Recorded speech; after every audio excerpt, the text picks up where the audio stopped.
Jangan lupa subscribe YouTube channel Metro TV News dan jangan lupa nyalakan notifikasinya.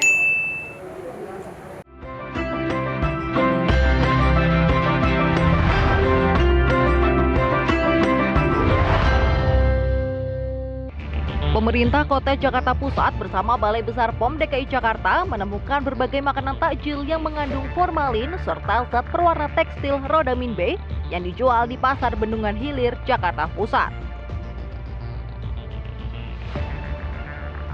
Lantaran berbahaya untuk dikonsumsi, petugas kemudian langsung melakukan pemusnahan di tempat. Meski tak memberikan sanksi, namun petugas memberikan peringatan keras supaya para pedagang dapat menjual takjil yang sehat untuk dikonsumsi masyarakat. Dilematis juga melihatnya ya, orang butuh cari makan pada saat modal kerjanya terlalu mahal, mau jual murah juga nggak bisa, jadi banyak pembenaran yang terjadi. Tapi nanti kita akan bahas yang baru saja kita saksikan. Izinkan saya dulu untuk menyapa Anda semuanya pemirsa. Assalamualaikum warahmatullahi wabarakatuh. Alhamdulillahirabbil alamin. Puja dan puji kita panjatkan atas kehadirat Allah Subhanahu wa taala. Tidak lupa kita berikan salawat dan salam kita kepada junjungan kita Nabi besar Muhammad sallallahu alaihi wasallam beserta keluarga, sahabat dan umatnya yang setia hingga akhir zaman. Kita bersilaturahim dalam Tanya Buya di Metro TV, siarkan langsung setiap pukul 4 sore waktu Indonesia Barat, live dari Pondok Pesantren Al-Bahjah. Dan langsung saja, tema kita kali ini adalah iman kepada kiamat dan tanda-tandanya. Tentunya bersama dengan guru kita, yaitu Buya Yahya Al-Bahjah yang selalu setia menemani kita selama bulan Ramadan ini, memberikan kajian-kajian yang berfaedah bagi kita semua. Buya, Assalamualaikum. Waalaikumsalam warahmatullahi wabarakatuh. Apa yang kita saksikan tadi melalui VT, ini satu keprihatinan Buya. Akhirnya yang, kalau saya sebagai pedagang kadang, ya udah gimana mau jualan ini? Biar murah, biar ada untung, ya terpaksa begini. Kalau enggak, terbasi makanannya. Ternyata mengandung formalin, pengawet gitu. Boleh nggak sih kayak begitu Bu ya? Baik, nah, gimana kajiannya dalam sudut pandang Islam? Silahkan Bu. Baik, bismillah, alhamdulillah, salatu wassalamu ala rasulillah. Habibina Sayyidina Muhammad ibn Abdillah wa ala alihi wa ashabihi wa mu'alah amma ba'd. Kami ingin menyampaikan kepada semuanya, diri sendiri, pejabat, pedagang, pembeli, ayo kita punya kesadaran untuk baik di dunia dan baik di akhirat. Sehat di dunia, sehat di akhirat. Yang dibahaskan urusan sehat di dunia, padahal ada hubungannya dengan sehat di akhirat. Pertama, ayo kita menjadi orang yang jujur. Orang yang jujur. Karena kalau orang sudah tidak jujur, maka jadi apapun akan menjadi orang yang merugikan. Di saat dia jadi pengurus masjid, dialah yang mengambil kotak amal masjid. Di saat dia pejabat, di saat dia menjadi pedagang kecil pun akhirnya juga berbohong dengan cara yang Maka perlu kejujuran, itu yang diajarkan oleh Allah, oleh baginda Nabi Shallallahu Alaihi Wasallam. Kalau kita ingin jual sesuatu, pastikan bahasanya saya pun rela untuk makan. Saya juga akan bisa memakan. Kadang dia sendiri sudah tidak rela untuk makan karena mungkin di dalamnya ada sesuatu yang tidak sehat, tapi masih dijual. Bahkan mungkin kejujuran seorang penjual soto, dagingnya cuma itu yang jatuh ke tanah. Mungkin dia sendiri nggak makan, hanya dikipis dimasukkan lagi. Bisa jadi, karena semua perlu kejujuran. Sama halnya Ustadz juga begitu. Melihat kiri kanan nggak ada orang, atau mungkin karena dia pengurus atau yayasan atau nggak ada yang berani bertanya ngambil. Permasalahannya kejujuran. Kita seolah sudah tidak punya Allah. Kalau sudah punya Allah aman. Nah, tapi ketahuilah bahwasanya kita perlu edukasi juga. Sebab orang awam itu kadang tidak mengerti bahaya dan tidak bahaya. Yang menggunakan formalin mungkin tidak mengerti kalau itu bahaya atau bagaimana. Karena suatu ketika kita mendengar satu ibu-ibu mendengar bahasanya satu makanan waktu itu, zaman itu kita masih anak-anak lah mendengar bahasanya makanan itu mau dilarang oleh pemerintah. Apa kata ibu? Cepat belanja sebelum dilarang nanti. Artinya mau cepat beli, dikumpulin di rumahnya sebelum dilarang. Jadi nggak mengerti makna pelarangan. Artinya apa? Edukasi juga perlu di sini. Sehingga banyak mungkin yang melakukan demikian hanya ikut-ikutan. Oh biar awet gini loh. Berarti dari pihak pemerintah harus memberikan edukasi. Kemudian setelah itu harus ada alternatifnya apa sih? Di saat nggak boleh pakai ini, kira-kira yang bisa terjangkau pakai apa? Jadi tentunya seperti itu. Kalau kita melarang sesuatu harus ada dong kira-kira gantinya apa? Kan begitu. Iya, iya. Supaya seragam. Ini kan tugas semuanya. Makanya bukan sekedar kita, makanya kalau mengingatkan biasanya mohon maaf kami harus semuanya biar kompak begini. Kalau betul. kita tegur kepada pedagang saya nggak ngerti kalau ini bahaya. Iya, betul. Dari sekian banyak mungkin hanya berapa puluh persen yang paham kalau itu bahaya. Iya. Karena dia sendiri juga makan di rumahnya. Iya, pakai itu juga ya. Pakai itu juga. Baik kan? Ada juga memang yang memang dia khianat kalau itu memang jujur ini orang ini. Iya. Dia memakai itu tanpa ada niat untuk merusak orang, dia juga makan, dia jual. Maka orang ini nggak salah di hadapan Allah karena tidak mengerti ilmunya. Ada yang memang niatnya jelek dia sendiri nggak tega untuk makan. Jangan semacam itu. Dialah kalau jadi pejabat koruptor, jadi ustadz ngambil duit yayasan itu. Jadi apapun nggak benar orang semacam itu. Jadi kepada siapapun harus ini. Jadi edukasi dari pemerintah mungkin memberikan pemahaman dengan cara bermacam-macam. Kemudian juga diberi solusi bagaimana agar barang-barang itu bisa awet dan sebagainya yang sekarang lebih sehat. Jadi kerja semuanya. Jangan sampai kita hanya melarang saja, tapi ternyata ini. Atau di sisi lain, wahai hamba-hamba Allah, Anda yang berdagang, pastikan Anda tidak akan menjual sesuatu kecuali Anda sendiri juga akan rela untuk makannya. Dan lihat iman yang diajarkan Allah. La yu'minu ahadukum hatta yuhibba li akhihi ma yuhibbu li nafsihi. Ya. Kalau Anda sendiri gak senang, jangan sampai Anda paksakan orang lain harus membelinya. Ya.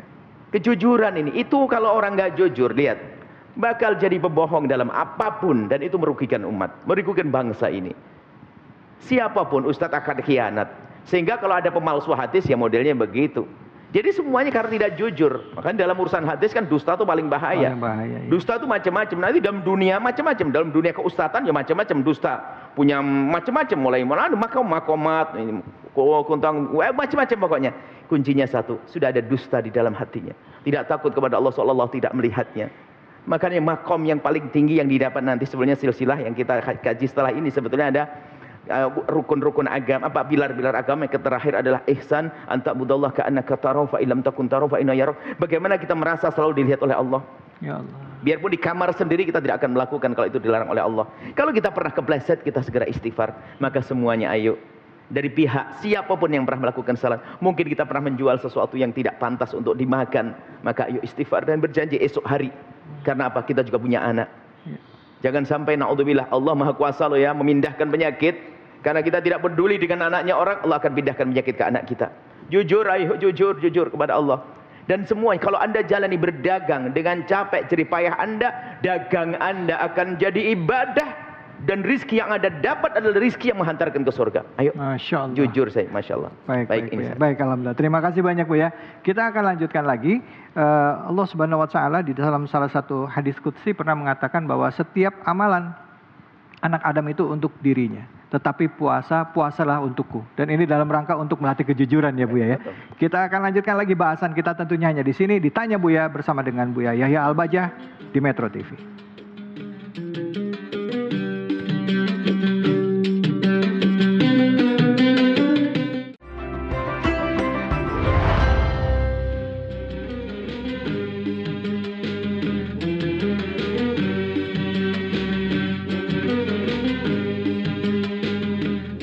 Mengimani akan datangnya hari kiamat adalah salah satu keimanan yang wajib dimiliki oleh setiap muslim. Nah, dalam pelajaran kita sehari-hari kita mengenal ada istilahnya kiamat sugro, kiamat kubro. Tetapi yang jadi pertanyaannya adalah kenapa begitu penting bagi kita untuk mengimani tentang adanya hari kiamat? Dan bagaimana penjelasan lebih dalam tentang kiamat sugro dan kubro ini Bu ya? Silakan. Baik. Kiamat kubro itu adalah berakhirnya kisah dunia ini dan akan diganti oleh Allah dengan yang baru, yaitu hari dibangkitkan hamba-hamba Allah di padang mahsyar. Setelah manusia dimatikan semuanya, kemudian dibangkitkan semuanya, itulah kiamat, bangkit semua, hari kebangkitan. Nah, kiamat, kalau kiamat sughra itu ya kematian kita. Jadi sebetulnya beriman kepada kiamat kubro itu adalah tujuannya adalah agar kita itu, ya pertama adalah keyakinan, iman karena ada di dalam Al-Quran. Yang kedua adalah membangun kita agar punya persiapan bahwasanya akan ada kejadian nanti. Kemudian juga di dalam kisah kiamat itu kan bermacam-macam yang menakutkan dan sebagainya. Dan di situ ada tanda-tanda kiamat. Ada tanda kiamat, tanda-tanda kecil, sughra, ada tanda-tanda kubro. Kiamatnya juga ada sughra, ada kubro. Tandanya ada gitu. Kalau tanda kecil tidak menakutkan.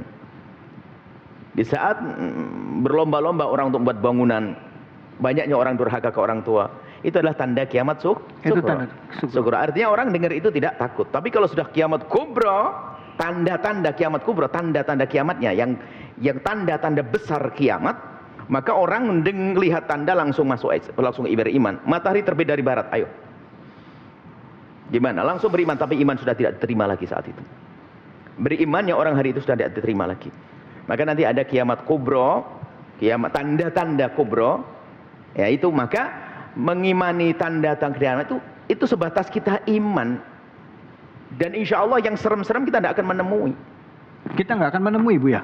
Karena disebutkan orang beriman itu nanti, yang beriman itu sebelum ada kejadian yang dahsyat, yang luar biasa itu, akan ditiupkan angin sejuk yang dihembuskan oleh Allah, lalu masuk ke rumah orang beriman, mereka meninggal di dunia, bau, setelah itu terjadi pergolakan yang luar biasa. Akan tapi yang perlu kita pikirkan adalah justru kiamat sughra, kematian kita sendiri. Yang kita sudah punya persiapan atau belum?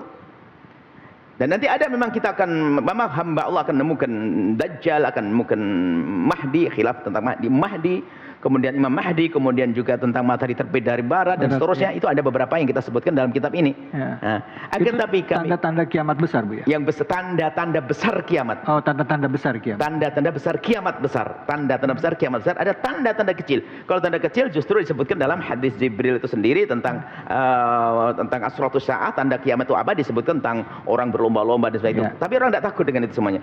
Tapi kalau sudah kiamat, tanda-tanda besar kiamat, orang pada takut. Keluar bagaimana matahari terbit dari barat itu, kan seram. Jadi akan tapi kami ingin ingin fokuskan kepada, yuk kita mikiri kiamat masing-masing yang sudah dekat banget tuh. Apa itu, Bu? Kiamat sughra, kematian kita. Bicara tentang kiamat itu hanya sekedar keimanan kita. Tapi Anda mati esok hari, semoga panjang umur. Amin. Ada orang mati esok hari tidak ketemu lagi. Saya bilang Anda mati juga nggak tega saya. Saya tidak, kalau ngomong saya harus contoh yang baik-baik. Insya Allah Anda panjang umur semuanya. Jadi kiamat sughra, kita mengalami kematian. Itulah yang kita harus bertanggung jawab setelah kematian ini. Jadi kadang-kadang kita hanya cerita tentang itu. Enggak, imannya yang penting agar kita punya persiapan. Sekarang enggak usah bicara tentang kiamat kubra, yang penting kita yakini dan tanda-tandanya. Sekarang yuk kita mikirkan kiamat sughra, kematian kita sendiri. Sudahkah kita punya persiapan di saat menghadapi kematian, setelah kematian dan seterusnya. Baik, Bu ya, baik. Baik, kita akan lanjutkan lagi kajian, Bu ya. Saya berikan kesempatan kepada jamaah untuk bertanya. Silakan, sambil juga buat Anda yang ada di rumah yang mau ikut interaktif, silakan ya, hubungi kami di nomor telepon yang ada di bawah ini. Silakan. Assalamualaikum warahmatullahi wabarakatuh. Waalaikumsalam warahmatullahi wabarakatuh. Allahumma sholli ala sayyidina Muhammad wa ala ali sayyidina Muhammad. Perkenalkan Buya, nama saya Abdul Halim dari Cirebon. Izin bertanya. Seperti yang tadi sudah dijelaskan oleh Buya, kematian adalah salah satu contoh kiamat kecil, kiamat sughra. Itu apakah pada diri masing-masing itu Allah memberikan tanda-tanda atau firasat kepada dirinya untuk menjelang kematiannya? Ya. Oke. Sekian, mohon pencerahan Ibu ya. Wassalamualaikum warahmatullahi wabarakatuh. Ada nih katanya tanda-tanda sudah dikasih gitu. Yang mikir yang udah yang ditinggalkan, benar gak sih, Bu ya? Ya betul. Gini loh ya, Anda jangan sibuk dengan tanda-tanda. Anda harus lebih fokus kepada keyakinan bahasanya Anda bisa mati sewaktu-waktu. Tanda itu kan belum tentu. Ada orang sakit bertahun-tahun nggak mati-mati. Ada orang seger buger ketawa sama temannya meninggal dunia. Mana tandanya? Kenapa kita sibuk dengan tanda-tanda? Kita perlu sibuk dengan amal yang kita persiapkan untuk nanti. Yaitu aku tidak akan dolim kepada ibuku, ayahku, istriku, anakku, saudaraku, tetanggaku, karyawanku, atasanku. Itu yang perlu kita pikirkan. Dan itu yang harus kita jadikan bahan reevaluasi setiap saat. Bukan memikirkan tentang tandanya, gimana sih tanda saya mati. Alisnya turun sebelah, turun kiri. Apa itu? Nah bukan itu. Itu memang ada tanda disebutkan tanda. Tapi jangan sibuk dengan itu. Kita sibuk dengan diri kita sendiri. Kenapa? Bahasanya kematian bisa saja datang pada kita sewaktu-waktu. Kalau kita tidak punya iman, kalau kita tidak punya amal, bagaimana? Maka setelah dia sadar makna ini, lembut dengan sesama. Didolimi sama orang, mendoakan doa kebaikan. Kemudian dengan saudara memaafkan. Terus sudah berada di sorga belum mati dia, maka tidak akan takut mati orang begitu tuh. Karena hidup di dunia indah. Sehingga itulah di saat di dunia indah dengan sahabat, saudara, kerabat, di saat menjelang kematian sakaratul maut yang kita sebutkan, wa absilul bil jannati allati kuntum tu'adun, melihat surga. Setelah di alam barzah, nikmat surga. Dibangkitkan enak. Itu yang kita ingin. Itu yang kita pikirkan, bukan tanda-tanda. Oke. Iya baik, Masya Allah. Masih terkagum-kagum ini Bu ya dengan jawabannya tadi, bahwa kita jangan sibuk dengan tanda-tanda, justru persiapkan diri kita untuk menghadapi kematian. Ayo kita siapkan diri kita untuk menghadapi kematian kita dengan banyak-banyak beramal. Kita akan lanjutkan lagi. Silakan ada yang mau bertanya, hubungi kami nomor telepon ini dan kita tunggu jawaban dari Buya. Tentunya hanya di sini ditanya Buya Metro TV.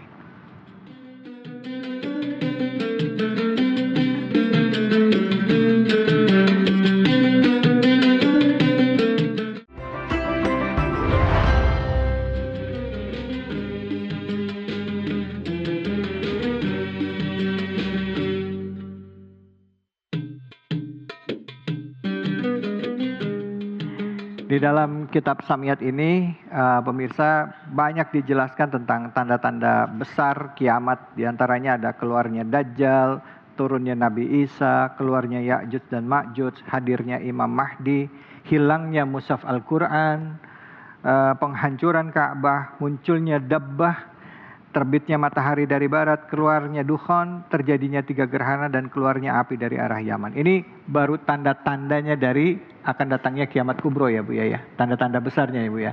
Nah Bu ya, sebenarnya pengen banyak nanya nih Bu ya tentang tanda-tanda besar ini. Karena ngomongin Ya'juj dan Ma'juj saja orang banyak yang berandai-andai ya kan. Belum lagi kalau kita bicara tentang Imam Mahdi. Ada yang berkata Imam Mahdi ini sudah lahir, ada yang bicara dan lain sebagainya. Tapi kita nggak akan lari ke sana dulu Bu ya. Saya berikan kesempatan kepada audiens untuk bertanya yang ada di rumah. Silakan. Assalamualaikum warahmatullahi wabarakatuh. Assalamualaikum Buya dan Mas Davi. Waalaikumsalam. Siapa di mana ini? Saya Juli dari Surabaya. Juli dari Surabaya. Apa kabar Mbak Juli? Sehat ya? Alhamdulillah, Alhamdulillah. Silakan pertanyaannya Mbak Juli. Iya. Jadi saya ingin bertanya Buya. Allah Subhanahu wa Ta'ala telah menciptakan segala makhluk hidup di muka bumi ini. Ya. Mulai dari manusia, dari hewan, dari tumbuhan, dan kekayaan alam begitu indah dengan sejuta manfaat bagi peradaban dunia. Ya. Lalu, mengapa Allah Subhanahu wa Ta'ala akan menghancurkan semua yang telah diciptakannya pada hari kiamat? Mohon pencerahannya Buya. Ya, baik. Terima kasih. Masya Allah. Baik, sebetulnya ini sederhana. Ya. Kuncinya, apa yang diperbuat oleh Allah tidak perlu kita bertanya. Akan tapi yang akan ditanya, kita akan ditanya tentang apa yang kita perbuat. Sederhana, kelihatannya itu adalah sesuatu yang nggak baik. Ternyata kita menganggap sebuah kebaikan. Ya. Contoh, kalau Mbak Yuli tidak diberi lapar gitu saja kayaknya pusing. Lapar seolah-olah kan bencana ya, tapi nggak ada lapar Anda tidak bisa menikmati enaknya soto Madura barangkali, ya kan gitu ya. Atau empal gentong. Kan di Surabaya tadi, kan di Oh, Surabaya. Oh, iya. Nah, gitu. Jadi artinya semua yang Allah berlakukan ini kita pasrah, tidak perlu kita banyak bertanya. Ya. Sampai ya kenapa begini, kenapa begitu. Ya. Begitulah Allah yang ingin berlakukan pada hambanya. Kenapa kita harus dilahirkan dari ibu ini, bapak ini. Itu gak penting. Yang penting sekarang saya punya tanggung jawab. Kenapa hidung saya harus di depan? Sebab kalau naik motor susah. Saya harus pakai masker. Kenapa di belakang saja? Nanti repot, kita banyak bertanya. Nah, jadi kita serahkan kepada Allah. Sampai suatu kita guyonan tentang pohon semangka kemarin itu kita kan ya. Ada orang lihat semangka ini, Allah ini kok menyimatkan semangka gede banget, pohonnya kok kecil amat gitu ya. Coba pohonnya gede, lihat pohon kurma pohonnya gede banget, kurmanya kecil banget. Ini sebab berandai-andai kisah ini, kejadiannya Allah alam kan gitu. Tiba-tiba sang orang ini baring di bawah pohon kurma, lalu lihat ke atas, goyang pohon kurma, jatuh kurma kecil di hidungnya. Lalu dia mengatakan, Alhamdulillah, kalau seandainya kurma segede semangka, apa yang terjadi pada saya? Jadi mohon maaf, artinya, yuk kita imani apa yang berlakukan. Tiba-tiba Allah memberikan kerinduan pada kita adalah, rindu kan sebenarnya sedih kalau kita rindu kepada manusia itu adalah, tapi mukaddimah keindahan di saat berjumpa. Gak ada rindu Anda tidak indah dan berjumpa. Ternyata ngantuk itu ternyata bukan sebuah bencana kalau orang tahu. Ternyata itu mukaddimah lezatnya orang dalam tidur. Semuanya terjadi begitu. Api itu kayaknya kenapa harus api bakar rumah saya? Jangan ngomong gitu. Anda tidak bisa goreng nanti. Nggak ada api. Makanya ini kenapa kalau kita cari hikmah di balik penciptaan ini semua luar biasa. Jadi itu, jadi Pak Yuli, apa yang Allah berlakukan, apa yang Allah ciptakan dan Allah berlakukan pada makhluknya, kita menyaksikan dan itu kebaikan ya. Kalau itu perintah kebaikan kita turuti, haram jangan deketi, sudah sampai di situ. Sebab pertanyaan ngurus Allah ini bahaya banget. Kenapa Allah menciptakan orang jahat kan begitu? Kenapa ada orang baik semuanya kan begitu? Pertanyaan ke sana sama kasusnya tentang semangka dan pohon kurma, tentang kenapa Allah menciptakan lapar, biar saya kenyang aja deh terus. Ya Anda tidak menemukan nikmatnya kuliner. Nah, kalau gitu ya, subhanallah, begitu Allah yang maha kuasa. Mari kita kembali kepada pasrah apa yang Allah berlakukan kepada semesta ini. Yuk kita patuh, jangan banyak bertanya, karena Allah yang menciptakan ya, kita yang akan ditanya tentang apa yang kita berbuat nanti di hadapan Allah akan ditanya kita. Seperti itu. Baik, alhamdulillah. Pertanyaan bagus sekali seperti ini kita sedang, karena memang banyak orang bertanya kayak gini. Iya, kalau sudah diciptakan alam semesta, kenapa kalau bahkan dihancurkan, ngapain harus diciptakan kan begitu ya? Baik, karena apa? Allah akan siapkan yang lebih bagus lagi. Kenapa Anda ngerubah rumah Anda? Ibaratnya begitu kalau manusia, walillahi matul a'la. Karena Anda akan bangun lebih bagus lagi. Allah akan bangunkan untuk Anda yang baik ini, Mbak Yuli dan yang lain. Anda yang baik akan dibangunkan istana, akan disiapkan surga, kan begitu. Lah si jahat ya telah disiapkan neraka itu. Dan dunia ini cuman transit aja ya Bu ya, cuman terminal, bukan perjalanan singkat ya Bu ya. Tujuannya nanti di sana. Tujuannya nanti di akhirat ya Bu ya, masya Allah. Aduh Bu ya, ini tanya Bu ya Bu ya, ini tanya Bu ya sekaligus mungkin bisa jadi pesan. Sekarang ini dunia internasional sedang berlomba-lomba untuk membuat roket untuk bisa tinggal di planet lain, karena dunia dalam artian bumi akan hancur. Apakah itu salah satu jalan untuk menghindari kiamat? Pertanyaan saya, apakah kiamat bisa dihindari dengan pindah ke planet lain, Bu? Jadi makanya belajar akidah itu kan penting. Itu kan akan campur aduk keyakinan. Sebelumnya tuh filosof mengatakan ya dunia itu adalah lama dan tidak akan berakhir. Ada sebagian filosof mengatakan, karena dia sudah meyakini dunia akan hancur kan. Itu kan keimanan sebetulnya. Nah, dia cuma tidak sempurna dalam mengimaninya. Setelah ada kehancuran dunia, ada kehidupan baru lagi. Cuman dia nggak ngerti ini, makanya dia bingung buat roket, mau cari dunia yang baru lagi. Tidak ada berita dari mana ada dunia baru lagi, tidak ada. Yang ada dikabarkan dalam Islam adalah nanti ada kampung namanya surga dan kampung namanya neraka setelah perjalanan panjang ini. Nah itu mereka ya karena membangun keyakinan tidak sempurna. Ayo berkeyakinan bahwasanya setelah kehidupan dunia ini sudah nggak usah mencari-cari, sudah akan Allah hantarkan kita kepada surga nanti. Kampung yang luar biasa, dasar luas sekali. Amin ya Allah. Amin ya Allah. Jauh-jauh lebih luas daripada dunia seisinya. Amin ya Allah. Seperti itu. Baik, alhamdulillah, terima kasih banyak Bu ya, terima kasih banyak. Pemirsa, begitu banyak ilmu yang bermanfaat yang kita dapatkan, karena keterbatasan kita sebagai manusia untuk mengetahui sesuatu itu juga punya limitasi. Tapi kita bisa keluar dari batasan itu kalau kita terus mencari, karena ilmu Allah itu ibarat membuka satu pintu akan terbuka ribuan pintu jika kita mau mencari. Insya Allah kita termasuk orang-orang pencari kerinduan kepada Allah, pencari keberkahan Allah yang Allah ridhoi. Mari kita manfaatkan bulan Ramadan ini dengan sebaik-baiknya, beribadah kepada Allah dan mohon ampunan kepada Allah. Terima kasih pemirsa atas kebersamaan Anda. Terima kasih banyak Bu ya. Terima kasih banyak teman-teman semuanya, bapak-bapak, ibu-ibu yang sudah hadir dan seluruh pendukung kegiatan ini. Terima kasih. Kita mohon maaf jika ada kesalahan dan khilafan. Wabillahi taufiq wal hidayah. Assalamualaikum warahmatullahi wabarakatuh. Assalamualaikum. Shallu ala Nabi. Salatullah salamu. Metro TV